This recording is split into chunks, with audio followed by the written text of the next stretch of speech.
9월 11일 월요일입니다. 오늘 새벽 우리에게 주시는 하나님의 말씀은 이사야 19장 16절부터 25절까지의 말씀입니다. 그날의 애굽이 부녀와 같을 것이라.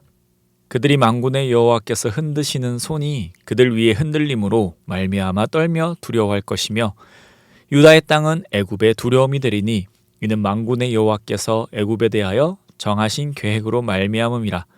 그 소문을 듣는 자마다 떨리라.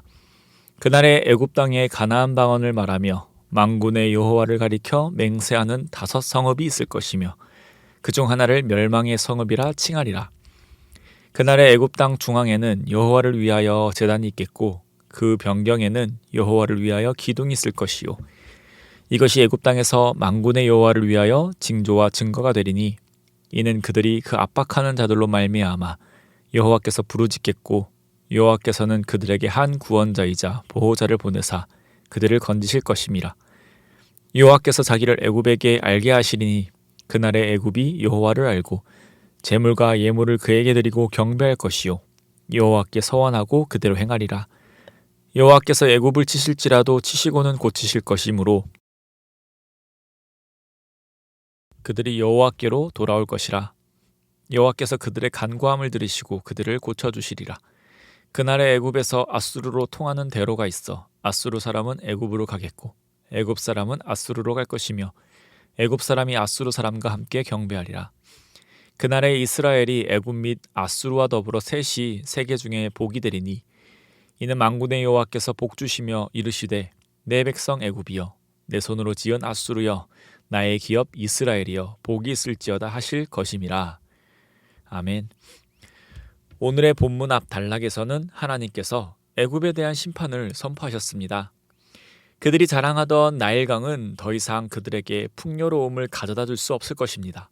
왜냐하면 하나님이 애굽을 치시기 때문입니다.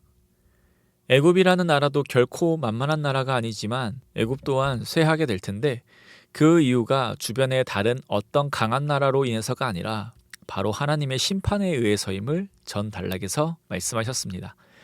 전 단락에 애굽에 대한 심판을 말씀하셨는데 오늘 우리가 함께 읽은 본문에서는 놀랍게도 애굽에 대한 회복을 말씀하고 계십니다.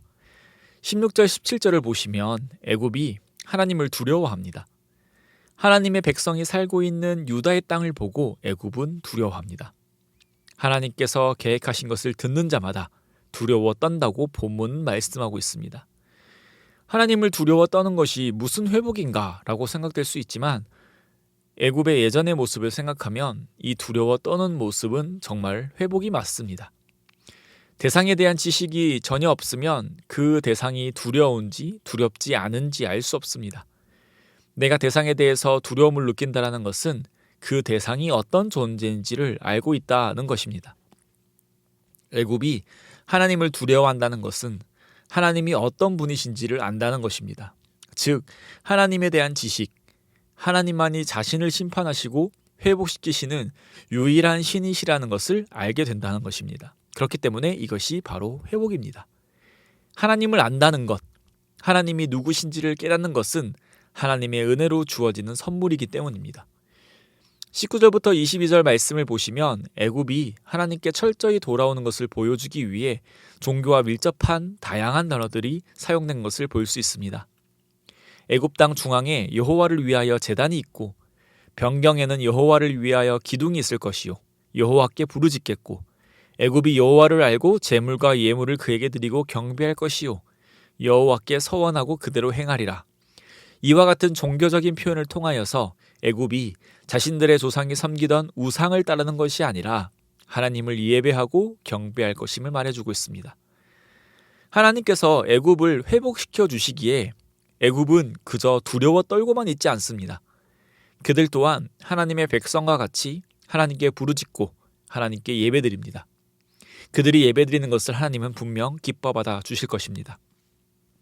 하나님께서 이스라엘 백성을 택하시고 그들에게 율법을 주시면서 요구하셨던 그 아름다운 모습이 이 애굽에서도 보이고 있습니다. 하나님은 이스라엘을 사랑하시고 이스라엘도 마음을 다하여 하나님께 예배와 서원과 순종하는 모습. 하나님은 애굽을 사랑하시고 애굽도 마음을 다하여 하나님께 예배와 서원과 순종하는 모습으로 말입니다.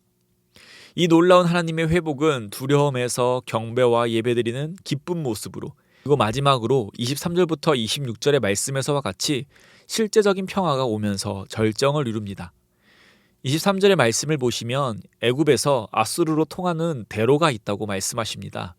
아수르와 애굽은 인접한 나라로 교류도 많았지만 그만큼 전쟁도 많았습니다. 그러나 대로가 있다는 것은 그들의 관계가 화평하다는 것을 말해줍니다. 이스라엘은 이들 틈에 끼어서 열강의 눈치를 보며 이리저리 휩쓸리는 존재였지만 24절과 25절에서 말씀하는 바와 같이 이 셋이 더불어 복이 되고 하나님께서 이들에게 복 주시는 것을 말씀을 통해 알 수 있습니다. 성도님, 오늘 말씀에서 하나님은 애굽에 대해 계속해서 말씀하고 계십니다. 애굽은 하나님의 백성의 관점으로 봤을 때 분명 이방인들입니다. 그들은 출애굽기 때 또 모세가 리더였던 시절에 하나님께 크게 혼난 경험이 있습니다. 그래서 그들은 하나님이 주시는 복, 하나님의 구원과 전혀 상관없는 것처럼 생각할 수 있습니다. 그러나 하나님은 애굽을 회복시키실 것이며 그들은 하나님을 예배할 것입니다. 하나님은 25절에서 애굽을 보고 내 백성이라고 말씀하십니다. 이방인인 애굽을 하나님께서 백성 삼아 주신다면 그것은 애굽에만 해당되는 것이 아닙니다. 애굽, 또 이방인, 곧 모든 민족과 족속을 의미하는 것이며 그 안에 저와 성도님도 포함되어 있는 것입니다. 하나님은 오늘의 말씀을 통해 분명히 말씀하십니다. 하나님께서는 하나님의 주권으로 우리를 택하셨고 구원하셨고 그것을 기뻐하신다는 것입니다. 오직 하나님의 은혜로 우리 또한 애굽과 같이 하나님이 참 하나님이라는 참된 지식을 얻게 되었습니다. 그래서 하나님의 은혜로 하나님께 예배드리며 또 부르짖게 되었습니다. 하나님께서 백성들을 지키시고 보호하시는 분임을 믿기에 아직 완전하지 않은 이 땅이지만 참된 평화가 무엇인지 알고 살아갑니다. 그렇게 애굽을 회복시키는 그 하나님을 바라보면서 나, 개인을 또 교회, 우리를 구원하신 그 하나님을 찬양하며 기뻐하는 우리가 되기를 소망합니다. 또한 혹여나 우리가 이 사실을 망각하고 살고 있진 않은지 우리의 마음을 잘 감찰하길 소망합니다. 애굽을 치시기도 하시고 고치시기도 하시는 그 하나님을 보며 과연 모든 것의 주인 되시는 분이 하나님이심을 말씀하고 계십니다. 그 당시 강력했던 애굽 또한 하나님의 주권 아래에 있고 애굽뿐만 아니라 모든 나라가 하나님의 주권 아래에 있는 것처럼 우리가 이 사실을 망각하고 살아간다면 이스라엘과 같이 하나님의 심판 아래에 놓여 있는 것을 내가 붙잡고 의지하고 있구나를 깨닫는 은혜가 있기를 소망합니다. 그리하여서 오늘도 이번 한 주도 오직 전능하신 하나님 안을 붙들며 살아가는 저와 성도님 되시기를 주님의 이름으로 축복합니다. 기도드리겠습니다. 하나님 아버지 감사드립니다. 오늘 말씀을 통하여 애굽을 심판하시기도 하시지만 회복해도 하시는 그 하나님을 말씀을 통해 깨닫습니다. 하나님의 손길이 안 미치는 곳이 없고 하나님의 능력이 못하실 일 없는 것을 계속 대하며 세상의 주인이 누구신지를 바로 알길 원합니다. 우리가 헛된 것을 쫓지 않고 오직 유일한 주님 되시는 하나님 한 분만을 섬기며 순종하며 살아가는 자들 되게 하여 주시옵소서. 이미 하나님께 받은 은혜가 너무나도 큼을 감사드립니다. 애굽을 회복시킨 것처럼 하나님의 원수되었던 우리도 회복시키시니 감사드립니다. 이 모든 것이 하나님의 은혜임을 고백하며 내가 살아가면서 누리는 그 모든 것이 하나님의 은혜로 거저 주어진 것임을 깨달으며 날마다 감사로 하루를 채워가는 삶 살게 하여 주시옵소서. 오늘도 걱정 근심이 가득한 세상에서의 하루이지만 그 하루를 살아가면서 우리와 동행하시는 그 하나님을 믿습니다.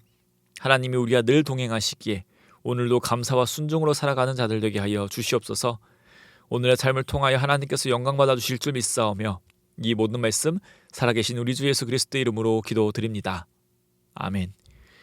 이 시간 함께 기도하실 때에 주신 말씀을 붙들고 기도하시고 주간 기도 제목에 따라서 나라와 민족 또 한국 교회의 부흥을 위하여서 함께 기도드리겠습니다.